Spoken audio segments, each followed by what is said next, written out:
What's going on, everybody? You know what time it is.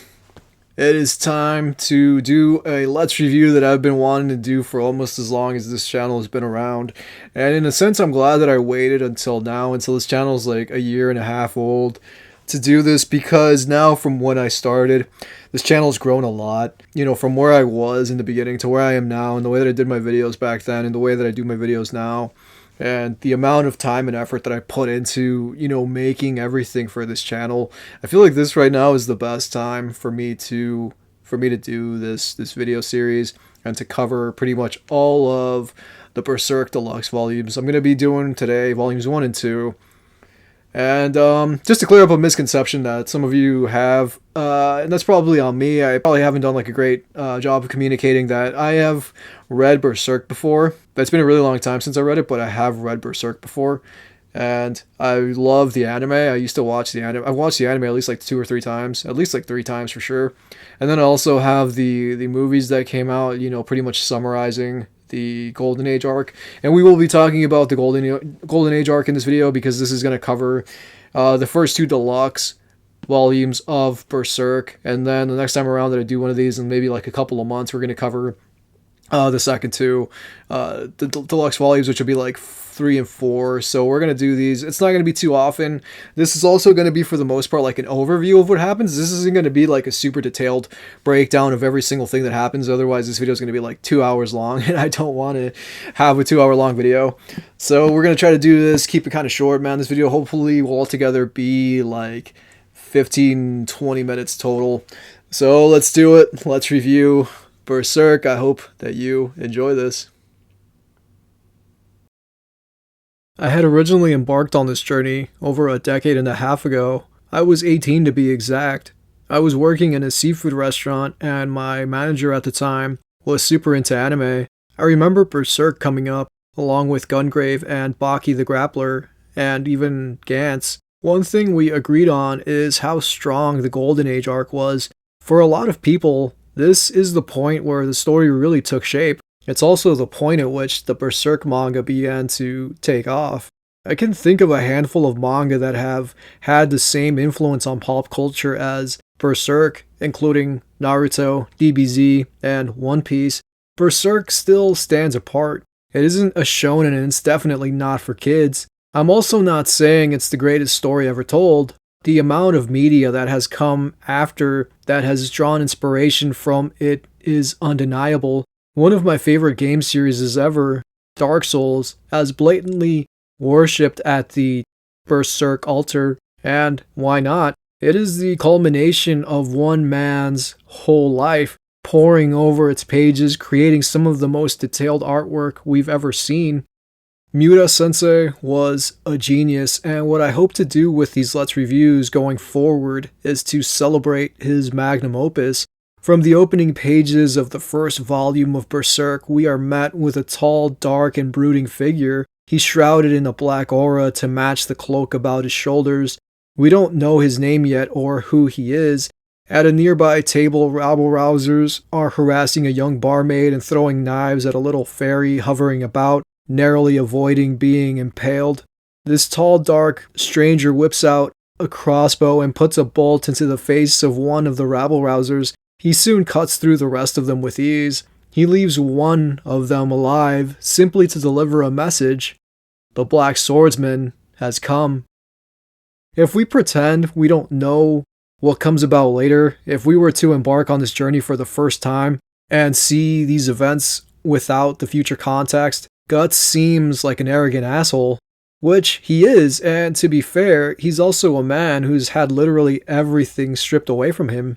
And just in case anyone is watching this who doesn't know what comes later, I'll keep it strictly to what is currently happening in volumes 1 and 2, and I'd appreciate it if you did the same in the comments.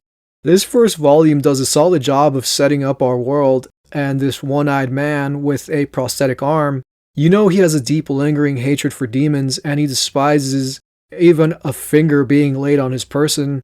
Anywhere he goes, anyone who gets even remotely close to him is butchered mercilessly.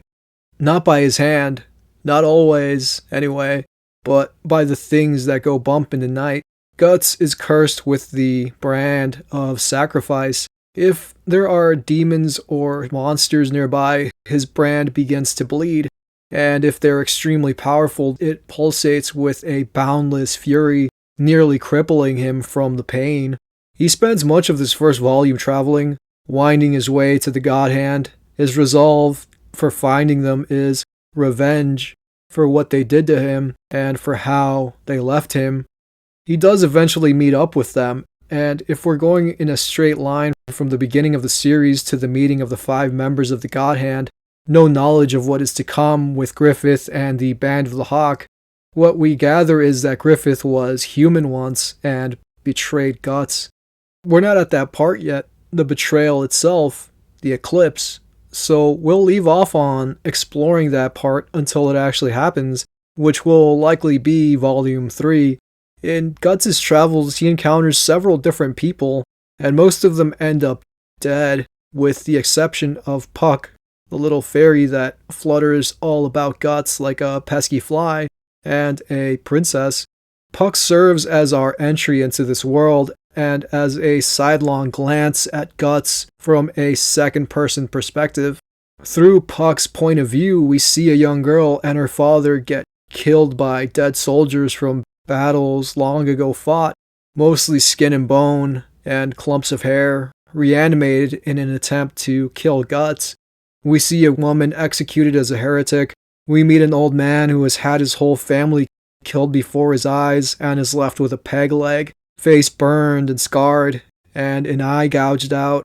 Then the same man is executed by the very person who tortured him. A princess whose life Guts saves curses him and wishes death upon him. Before this, before getting the full brunt of what it means to be around this tragic man, Puck sees and calls out everything Guts does and chides him for being mean or nasty to people. But the more that Puck sees and the more he's around Guts, the more he realizes this is a severely damaged individual. At first glance, it is easy to write Guts off as a jerk, careless, and ruthless, and while he is all of those things, he is also deeply wounded. We spend so much of the first volume with Guts being rude or nasty to every person he comes across that when we finally see him show emotion near the end, tears welling in his eyes, it comes as a shock. Beneath all the armor and gadgetry and muscle, there lies a broken man. And now, for part 2. Guts is born of a dead woman, hung as a heretic. His little body falls out from under this person hanging beneath a tree. He's a newborn, whimpering, cold, and alone. Then a band of mercenaries happen upon him, and it is a woman, Sis, the leader's partner, never made clear if they're married or just together, takes Guts in and treats him like her own child until Sis dies, that is, consumed by something like syphilis, though it is referred to simply as the plague. The leader of this band of mercenaries, Gambino, never forgives Guts for what happened to Sis and holds her death against him, just a small child carrying this heavy burden of something he didn't even do or have a say in. Still, the man trains Guts as a fighter and shows him how to swing a sword, and even at a young age, the sword Guts uses is too big for him, but he grows into it. Guts, as a young boy, just wanted someone to appreciate him and his efforts, but instead he is sexually assaulted. The act is carried out by Donovan, a mercenary who claims that he bought Guts for the night. He was still small when this happened to him, a defenseless boy against a predator. He even comes to have nightmares about the encounter. Guts' life from the beginning has been fraught with nothing but turmoil.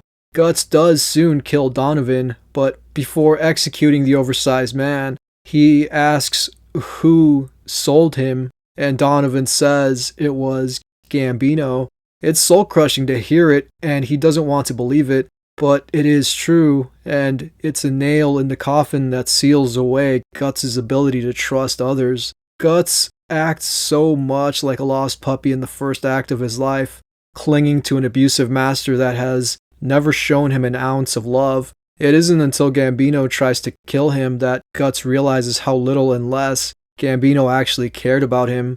Gambino loses a leg fighting, and Guts tries everything to make him happy, giving him all his war earnings, and still it does nothing to form a bond.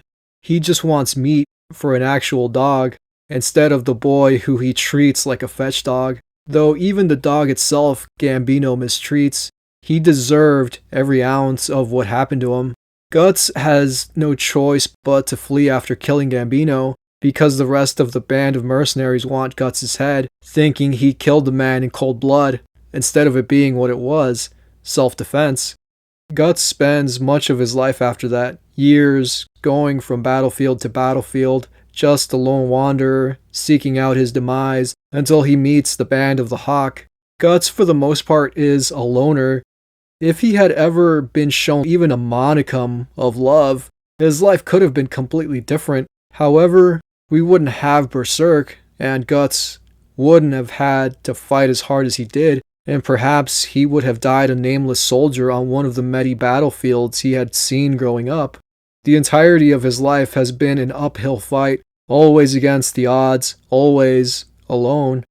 The band of the Hawks, still a small party at this point in the story, fall upon Guts, thinking him easy prey. They soon realize he is anything but that. Guts puts up one hell of a fight, killing one of them and amputating another's arm.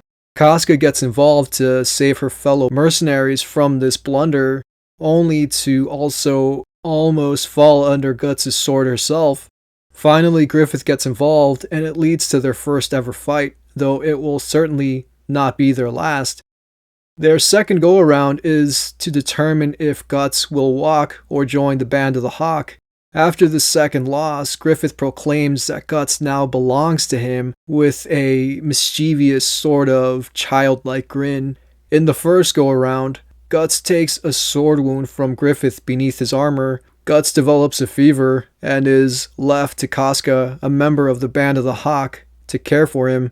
She wraps her naked body around him, as it is seen by Griffith as a woman's job to warm a man's body. This, of course, helps to fuel her hatred for Guts, along with Griffith's treatment of Guts.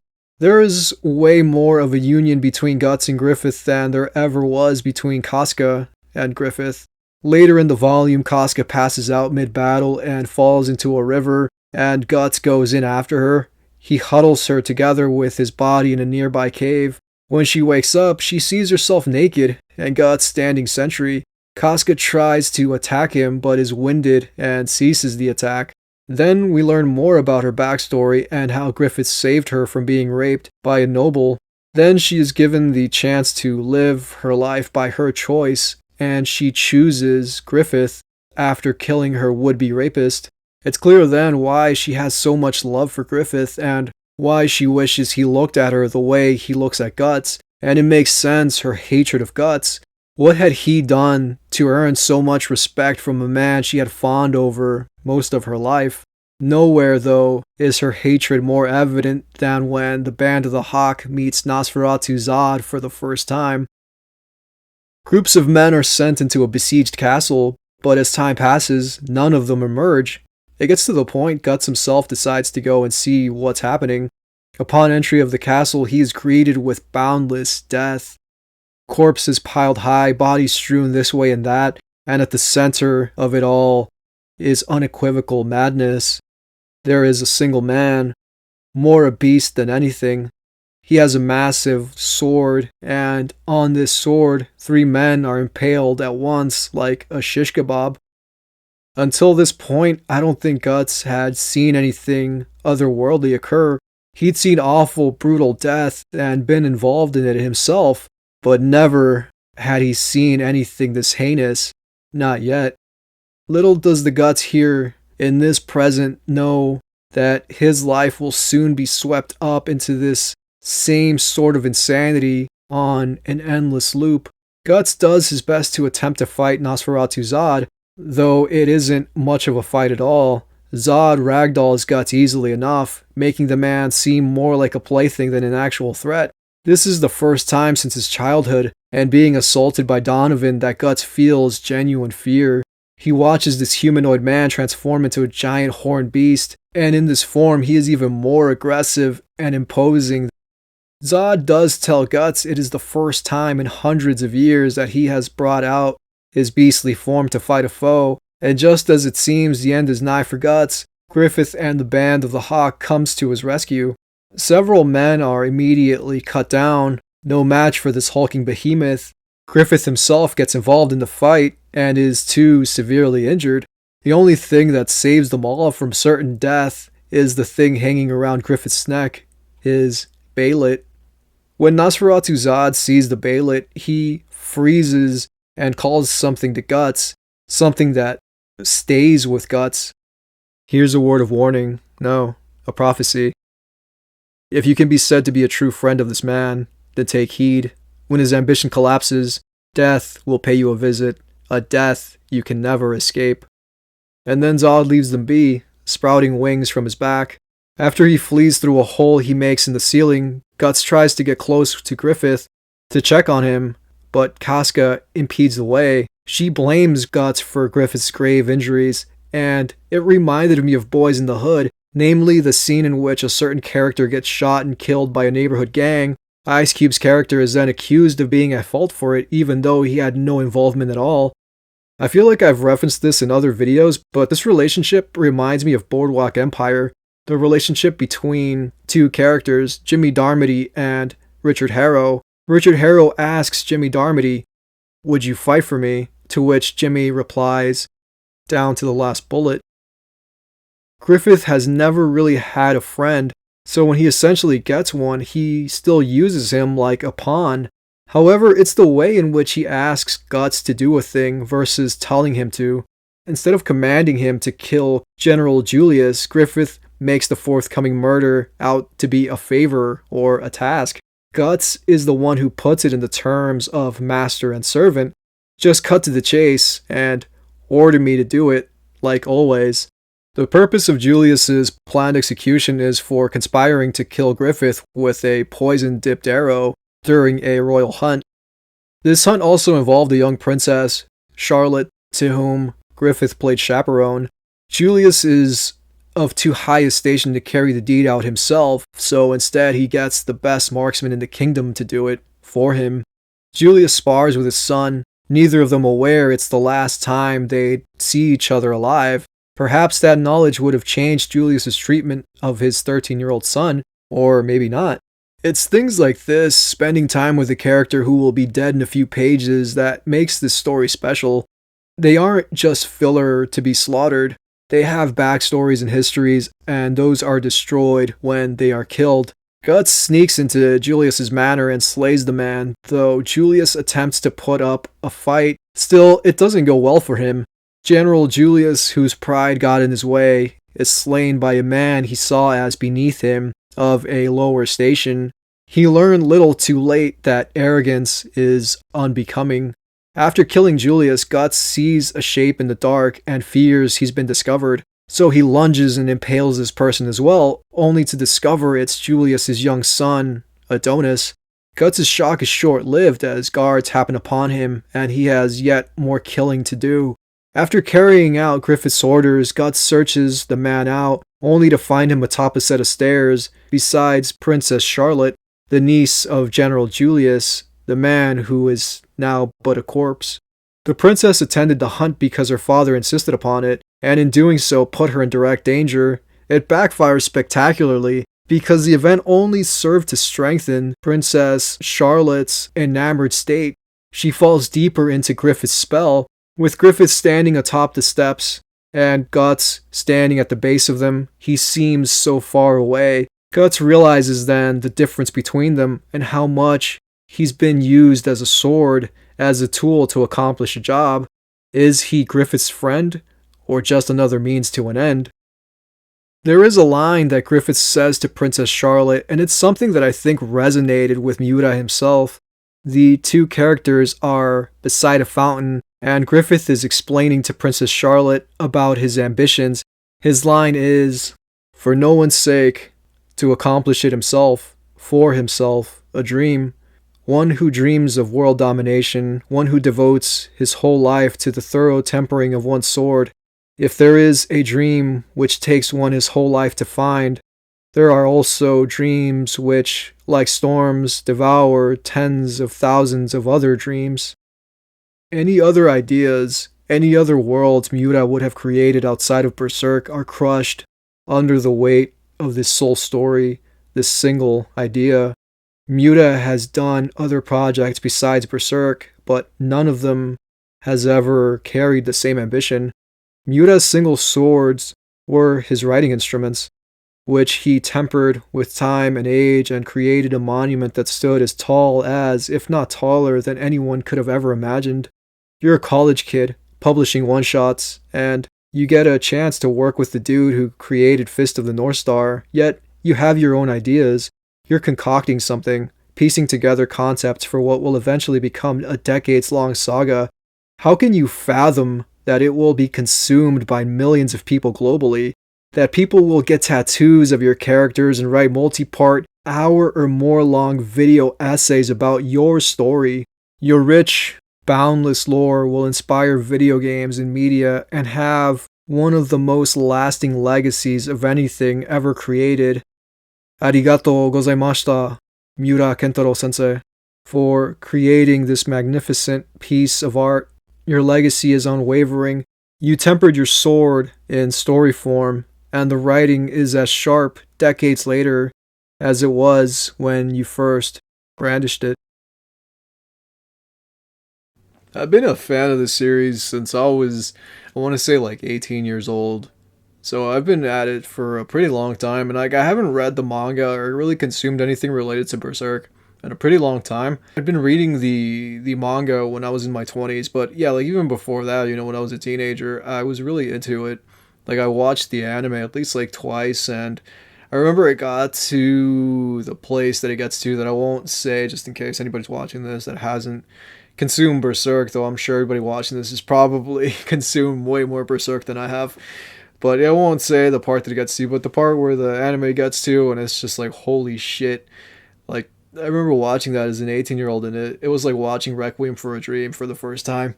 It was just like really intense, like really surprising, and I didn't really know that it went on from that because I didn't know that the manga existed, and I really didn't know much about manga in the first to begin with.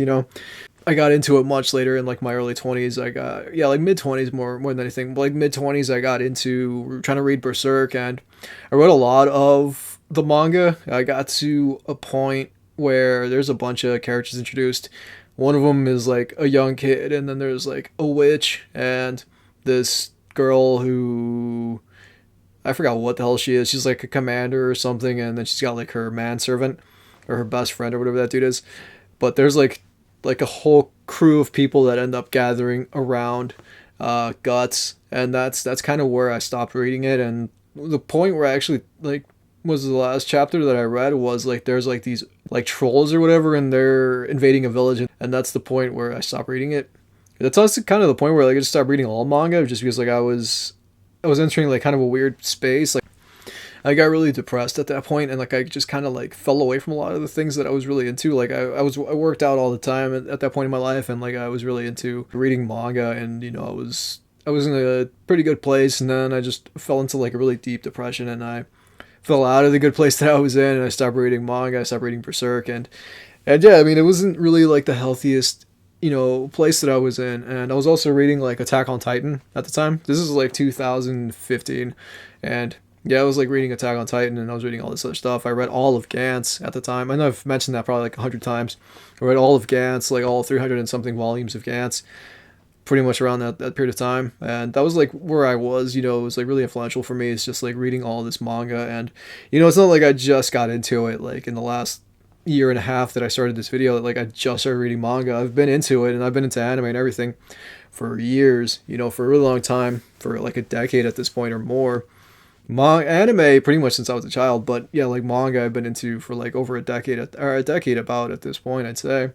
Yeah, I mean, I'm really looking forward to getting through these and to knock out these volumes, to knock out these omnibuses.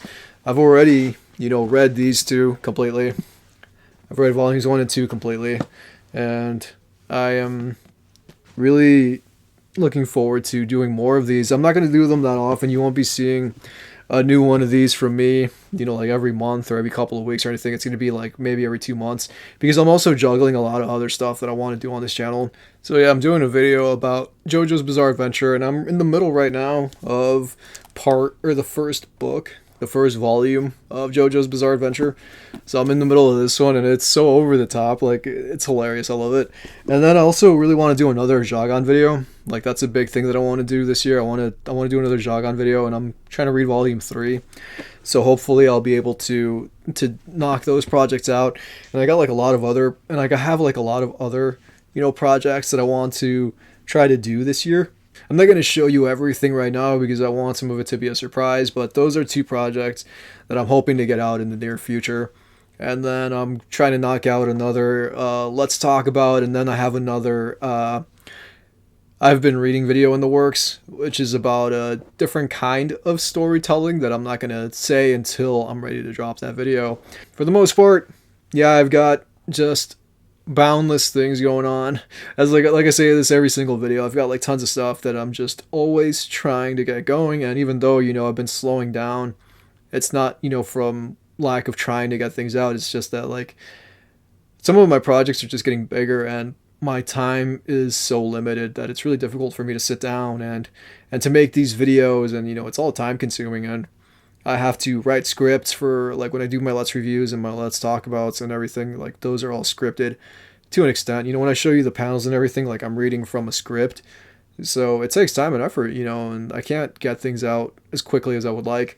But I mean, I appreciate that, you're all being patient with me and, accepting that, I am trying to get out the best videos that I can and put as much effort into the quality of them, the content going into it, as anything that I possibly can.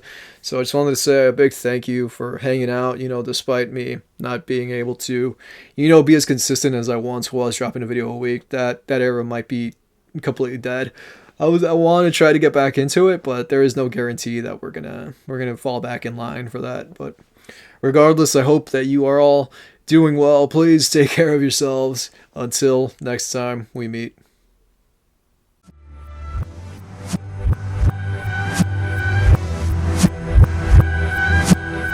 By the hands of God, I stand as a wrench between your wheeling cog.